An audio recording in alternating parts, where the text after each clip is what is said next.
Gubernur Sumatera Selatan Herman Deru dan Wakil Gubernur Sumatera Selatan C. Ujang bersama Menteri Koordinator Bidang Perekonomian Zulkifli Hasan, Menteri Koperasi dan UKM Budi Ari Setiadi, Wakil Menteri Kelautan dan Perikanan Didit Herdiawan, Wakil Menteri Dalam Negeri Bima Arya, serta Kepala Badan Pangan Nasional Arif Prasetyo Hadi hadir dalam acara peluncuran dan dialog percepatan pembentukan Koperasi Merah Putih di Desa Kelurahan Sesumsel yang berlangsung di PSCC Palembang.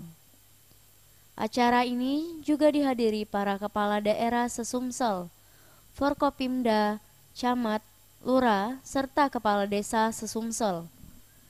Dalam sambutannya, Gubernur Sumatera Selatan Herman Deru mengatakan Sumatera Selatan sangat siap menjalankan misi besar ini agar perputaran ekonomi tidak hanya terjadi di kota, tetapi juga di desa.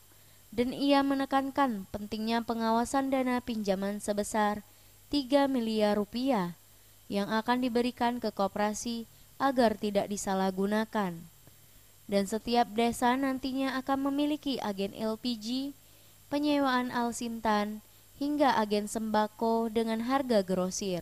Tinggi-tingginya atas perhatian Bapak Menko dan rombongan yang di Sumatera ini, setahu saya Bapak cuma kunjungi Sumatera Selatan untuk kunjungan ini. Jumlah desa dan kelurahan di Sumatera Selatan ini adalah 3.258.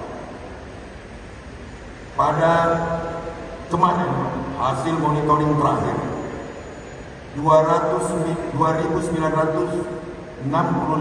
desa dan kelurahan atau 91% sudah melaksanakan musyawarah desa dan kelurahan.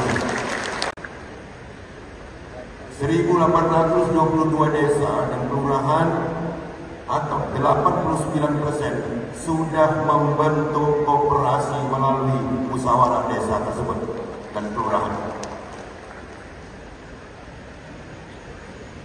Tim Liputan Sriwijaya TV.